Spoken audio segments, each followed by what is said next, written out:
brought to you by Infinix.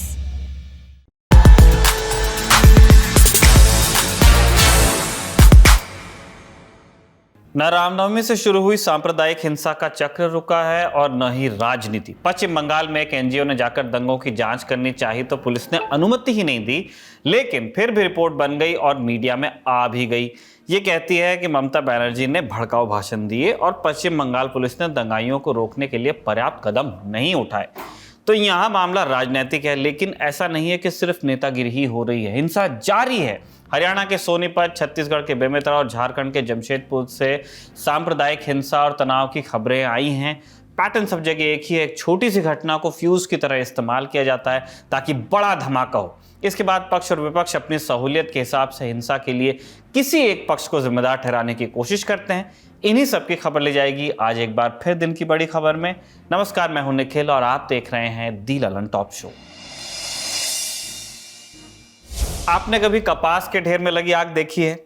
बड़ी खतरनाक होती है। एक बार अगर ये आंच पकड़ ले तो बुझाई नहीं बुझती। आप कितना भी इसमें पानी डालिए, वो फिसलकर ढेर से नीचे ही उतर आएगा। रेशा पकड़ता नहीं है पानी को। अंदर कपास का रेशा रेशा जलता रहता है करप करप के और आंख में तेज जलन करने वाला धुआं देता है। फैक्ट्रियों में पड़ा कपास गलती से आंच पकड़ ले तो हफ्तों महीनों इसी तरह जलता रहता है, आप चाहे कितना पानी डालिए। यही हाल इन दिनों देश का भी है। रामनवमी के रोज पूरे देश से सांप्रदायिक हिंसा और तनाव की खबरें आई। हर जगह प्रशासन ने एक्टिव मोड में दिखने का अभिनय किया, लेकिन हिंसा रह रहकर फिर से सर उठा ही रही है। आप कुछ मिसालें कंसीडर कर लीजिए। हरियाणा का सोनीपत राजधानी दिल्ली से इतना करीब है कि वीकेंड पर आधी दिल्ली यहीं पर पड़ने वाले मुरथल के ढाबों पर खाने आती है। जो लोग शिमला जाते हैं वो लोग यहीं से खाना खा के आगे की जर्नी कंटिन्यू करते हैं। लेकिन राजधानी से करीबी का ये मतलब नहीं कि हिंदू मुस्लिम दंगे भड़काने वालों के हौसले यहाँ ज़रा भी कम हो कि हम कैपिटल के पास हैं। रामनवमी के मौके पर सोनीपत के ही खारखौदा में हिंदुत्ववादी संगठनों के कार्यकर्ताओं ने शेखों वाली मस्जिद में घुसकर भगवा झंडा फहरा दिया था। इसका वीडियो भी तब सामने आया था। तब पुलिस के साये में यहाँ नमाज अदा करवाई गई थी और पुलिस ने कुछ उपद्रवियों को गिरफ्तार भी किया था। हिंद एक बार दैनिक भास्कर की खबर के मुताबिक इनमें से एक मंजीत रोहना जिला परिषद का सदस्य भी निकला था। अब ये समझने के लिए पीस एंड कॉन्फ्लिक्ट स्टडीज में आपको पीएचडी नहीं चाहिए कि किसी धर्मस्थल में इस तरह के उत्पात के नतीजे क्या हो सकते हैं। इसीलिए इस मामले में पुलिस से उम्मीद थी कि वो ऐसी कार्रवाई करेगी कि कोई दोबारा ऐसी हरकत करने से पहले लाख बार सोचे। लेकिन ये उम्मीद की बात है जो कई बार नहीं भी पूरी होती है, जैसे सोनीपत में नहीं हुई। यहाँ के सादल कला में 9 अप्रैल की देर रात एक मस्जिद में 15-20 लोग हथियारबंद थे, वो घुस आए और नमाजियों पर धावा बोला। आस्था के पावन राठी के मुताबिक इस हमले में नमाज अदा कर रहे करीब 15 लोग घायल हुए, जिनमें कई महिलाएं और बच्चे शामिल हैं। जिस वक्त वारदात हुई मस्जिद के इमाम भी वहीं मौजूद थे। उन्होंने बताया हमला करने वाले लोग उन्हीं के गाँव से ताल्लुक़ रखते हैं। उनकी मस्जिद में घुसकर हमला करने की वजह क्या पाते हैं इमाम, उनसे सुनिए। झगड़ा तो जी ऐसी कोई बात हुई नहीं। अच्छा, कोई हम पहले कभी हुई नहीं, ऐसा कुछ मसला हुआ ही नहीं। तो ऐसे ही आना आए और मारना शुरू कर दिया। तो औरतें भी लड़कियां भी बचाने पड़ी, तो उनके ऊपर भी मार करिए। अच्छा, कौन है गांव के रहने वाले हैं? जी वे गाँव के रहने। अच्छा, घटना से जुड़ा एक वीडियो भी वायरल हो रहा है जिसमें कुछ लोग हाथों में लाठी डंडी लिए नजर आ रहे हैं। वीडियो के बारे में बताया जा रहा है कि इसमें दिख रहे लोग वही हैं जिन्होंने मस्जिद में घुसकर लोगों की पिटाई की। वीडियो में धुंधले नजर आ रहे हैं, इनके चेहरे जांच के बाद क्लियर हो जाएंगे। इस मामले के बाबत पुलिस कार्रवाई शुरू हो गई। सोनीपत के बड़ी इंडस्ट्रियल एरिया थाना पुलिस ने सादल कला गांव के 19 लोगों के खिलाफ केस दर्ज किया है, जिसमें से 18 लोग नामजद हैं, एक अज्ञात है। 16 लोगों को हिरासत में भी ले लिया है। सोनीपत के पुलिस कमिश्नर बी सतीश बालन कह रहे हैं कि शरारती तत्वों को किसी भी हालत में बख्शा नहीं जाएगा। आप उनकी बात भी सुन लीजिए। कुछ हुलिगन्स जो गांव के जो बच्चे हैं, जो अनसोशल एलिमेंट्स हैं, एंटी सोशल एलिमेंट्स हैं, उन्होंने मस्जिद के अंदर घुसे, जो भी नमाज पढ़ रहे थे उनको बच्चों तक उन्होंने मार पिटाई करी है। और अनप्रोवोक्ड था, कोई ज़रूरी नहीं थी, कोई ऐसे मनमुटाव भी नहीं था। आज तक इस गांव में ऐसे कुछ तनाव भी नहीं था। ये 15-20 ही परिवार है और उसके बावजूद कुछ जो एंटी सोशल एलिमेंट्स है उन्होंने ऐसे किया है। तुरंत ही पुलिस मौके पे आई है, डीसीपी स्तर के अफसर आए हैं यहाँ पे मौके पे, गाँव ने भी साथ दिया है।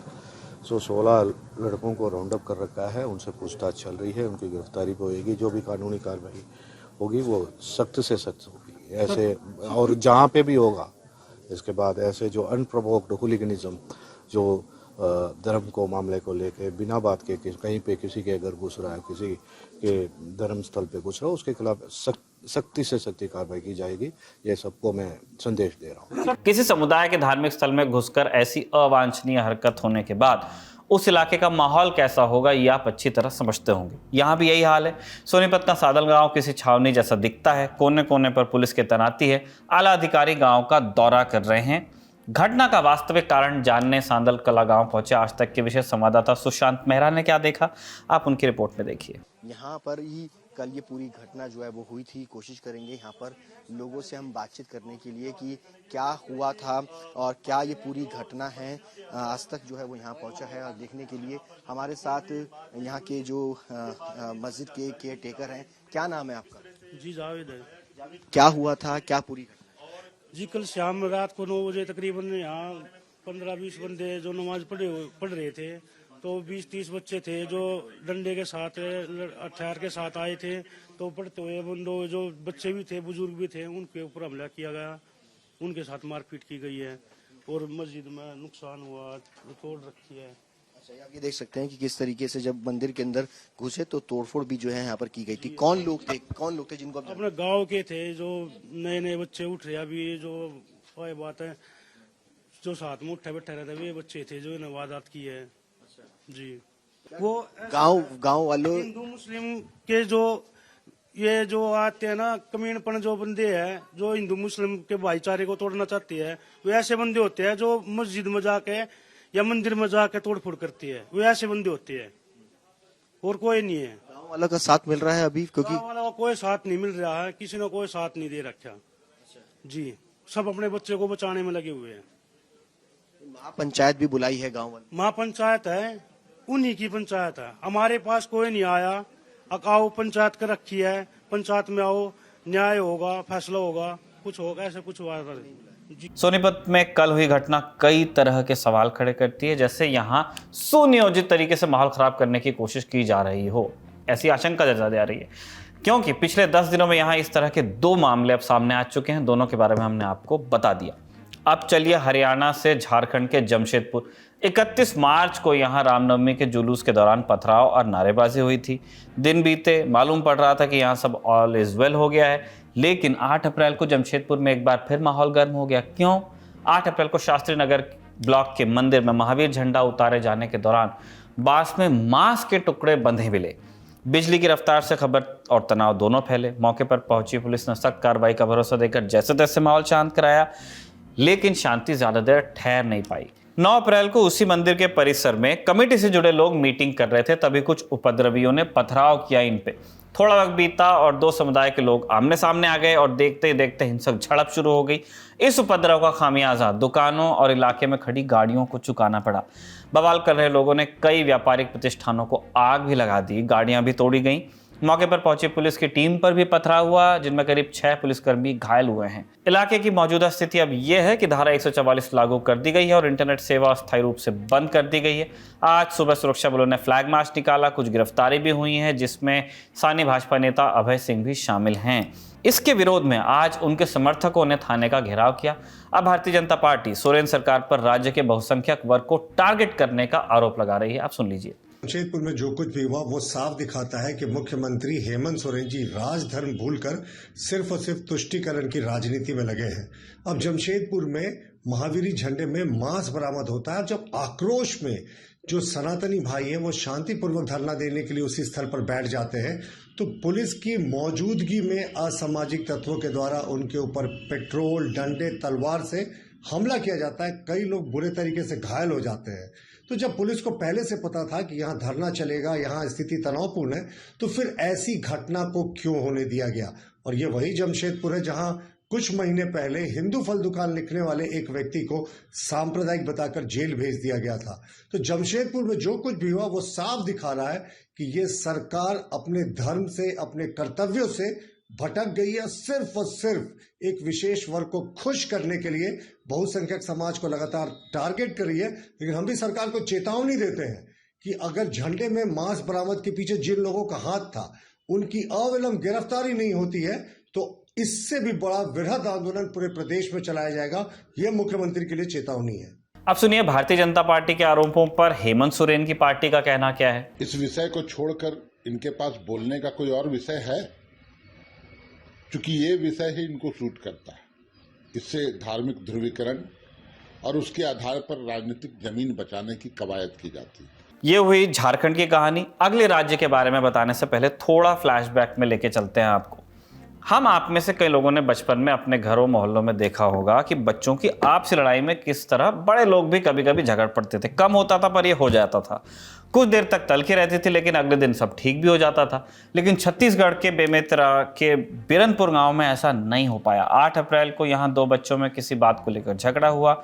दोनों के आपस में मारपीट हुई, लेकिन विवाद इतना बढ़ गया कि बच्चों की लड़ाई में 2 समुदाय के लोग ही आपस में भिड़ गए। इसी झगड़े में 22 साल के भुवनेश्वर साहू की तलवार से हत्या कर दी गई।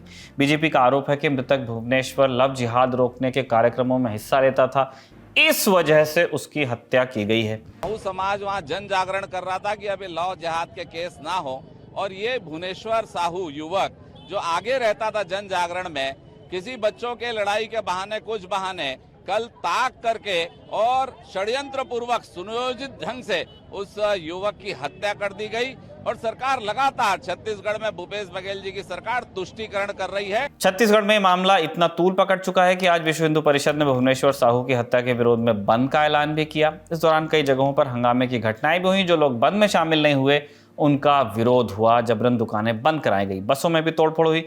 जिस बिरनपुर गांव में घटना हुई थी वहां भी उग्र भीड़ ने खूब बवाल काटा। यहां एक मकान में आग लगा दी गई और पत्रकारों पर भी पत्थरबाजी हुई। छत्तीसगढ़ में इस साल विधानसभा चुनाव है, लिहाजा सभी जानते हैं कि बेमेतरा वाली घटना इतनी आसानी से नेपथ्य में नहीं जाएगी। पूरे मसले पर कांग्रेस का पक्ष क्या है, आपको वो भी सुना देते हैं। स्थान विशेष की घटना के आधार पर उस घटना का विस्तारीकरण करने के षड्यंत्र के लिए भारतीय जनता पार्टी और आरएसएस के संगठन के लोगों ने छत्तीसगढ़ बंद का आह्वान किया है। उस बंद के दौरान जिस प्रकार का आतताई कृत्य आरएसएस के लोग दिखा रहे हैं वो बेहद ही निंदनीय है। अरे वो छोटे छोटे व्यापारी जो चाय दुकान चलाते हैं, सब्जी दुकान चलाते हैं, उनकी दुकानों पर लूटपाट मचाना, उनके सामान को फेंकना, आखिर वो भी तो हिंदू समाज के लोग हैं। आप साबित क्या करना चाहते हैं? एक घटना का सांप्रदायिकरण करके, राजनीतिकरण करके भारतीय जनता पार्टी के लोग निम्न स्तरीय हरकत कर रहे हैं। इसके पहले भी उन्होंने यही कोशिश किया था। छत्तीसगढ़ की जनता ने उसका माकूल जवाब दिया था और अब की बार जो प्रयास कर रहे हैं उसका भी माकूल जवाब जनता देगी। आखिर में चलते हैं पश्चिम बंगाल, जहां हावड़ा में हुई हिंसा पर तू मैं चल ही रही है। आज खबर आई कि एक फैक्ट फाइंडिंग कमेटी ने मुख्यमंत्री ममता बनर्जी और सूबे के प्रशासन को हिंसा के लिए जिम्मेदार बताया। एनआईए जांच की सिफारिश की। कई जगह मीडिया रिपोर्ट्स में नेशनल ह्यूमन राइट्स टाइप शब्दों का इस्तेमाल हुआ। हमने इन खबरों को देखकर सबसे पहले यही सोचा कि एनएचआरसी की टीम जांच के लिए गई होगी और हमसे खबर पकड़ने में चूक हो गई। हमने खोजा और फैक्ट फाइंडिंग टीम की अंतिम रिपोर्ट हमारे हाथ लग गई। तब हमें मालूम चला कि ये एनएचआरसी की कमेटी नहीं थी, ये सिविल सोसाइटी वाली कमेटी थी। यानी समाज के गणमान्य नागरिकों ने मिलकर एक कमेटी बनाई जो पश्चिम बंगाल में मानवाधिकार उल्लंघन के आरोपों की जांच कर रही है और ये काम जनवरी 2023 से ही जारी है। कमेटी की अध्यक्षता कर रहे हैं पटना हाईकोर्ट के पूर्व chief justice L Narasimha Reddy. Committee ने आरोप लगाया था कि पश्चिम बंगाल पुलिस उन्हें हिंसा से प्रभावित इलाकों में जाकर पीड़ितों से बात नहीं करने दे रही, जबकि पुलिस का कहना था कि निषेधाज्ञा अभी भी लगी हुई है, इसीलिए सभी को रोका जा रहा है। फिर कमेटी की रिपोर्ट कैसे तैयार हो गई, इस पर हमने बात की इंडिया टुडे संवाददाता ऋतिक मंडल से। देखिए, ये सवाल भी उठाया गया था, राजनीति के सवाल है। दरअसल तृणमूल ने इस सवाल को उछाला कि जिस तरीके से उनका कहना है कि इस टीम को जैसे जिस तरीके से रोका गया बंगाल में हावड़ा या फिर हुगली जाने के वक्त में, पुलिस ने रोका, उन्हें कहा गया कि धारा 144 अभी भी लागू है, वहां पर तनाव की स्थिति है, आप नहीं जा सकते। और कोर्ट का ऑर्डर भी, आदेश भी इस तरीके से जो दिखाया गया। इसके बाद तृणमूल कांग्रेस का कहना है कि दरअसल वो लोग भारतीय जनता पार्टी के भेजी गए लोग हैं और उनके कहा गया जो उनकी जुबानी जो है वो बोल रहा है। ये आरोप तृणमूल कांग्रेस की तरफ से उठाया गया है। इस सवाल को लेकर हमने भी जो प्रेस कॉन्फ्रेंस यहाँ पर किया गया था रविवार कोलकाता में, उस सवाल को उठाया गया। उन्होंने सिरे से खारिज किया है। उनका कहना है कि ना तो कोई पॉलिटिकल पार्टी के एफिलिएशन उनके पास है, ना पॉलिटिकल पार्टी की कोई से ताल्लुकात है, चाहे वो कोई भी राजनीतिक दल हो, उनसे कोई ताल्लुकात पॉलिटिकल पार्टी का नहीं है। बीजेपी के अंदर भी है, क्योंकि बीजेपी ने भी कहा है कि ये एक तरीके से तय था कि कोई अगर स्वतः कोशिश कर यहाँ पर आकर सच्चाई को खंगालने की कोशिश करे तो उनको रोक दी जाएगी, ऐसा बीजेपी का कहना है। हालांकि भारतीय जनता पार्टी का भी यही मानना है और उनका ये भी कहना है, तर्क है कि ये जो कमेटी है, जो फैक्ट फाइंडिंग टीम है, इनके साथ उनका कोई राजनीतिक लेना देना या फिर संबंध नहीं है। रिपोर्ट में इस तरीके से कहा गया है कि जो विक्टिम्स है, चाहे वो हावड़ा के, शिवपुर के हो या फिर रिश्ता के, उनसे उन्होंने बात किया। दरअसल इस बारे में जानकारी हमारे पास पुख्ता जानकारी नहीं है कि कब वो वहां पर उनसे मिलने आए।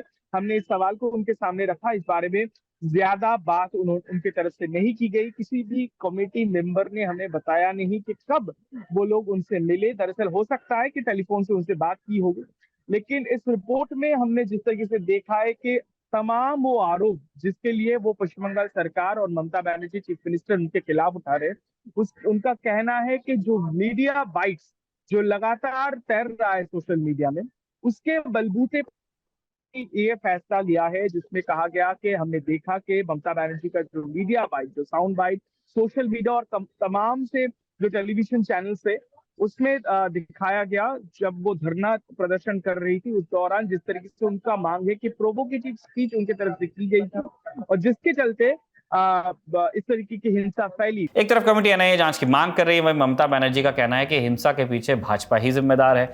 जुलूस तय वक्त पर नहीं निकला और उसमें हथियार भी ले जाए गए अनावश्यक रूप से। उन्होंने ये भी पूछा कि कमेटी है किसकी, सुप्रीम कोर्ट, हाई कोर्ट या फिर सरकार। अगर ये किसी पार्टी की कमेटी है तब रिपोर्ट की कोई कीमत नहीं।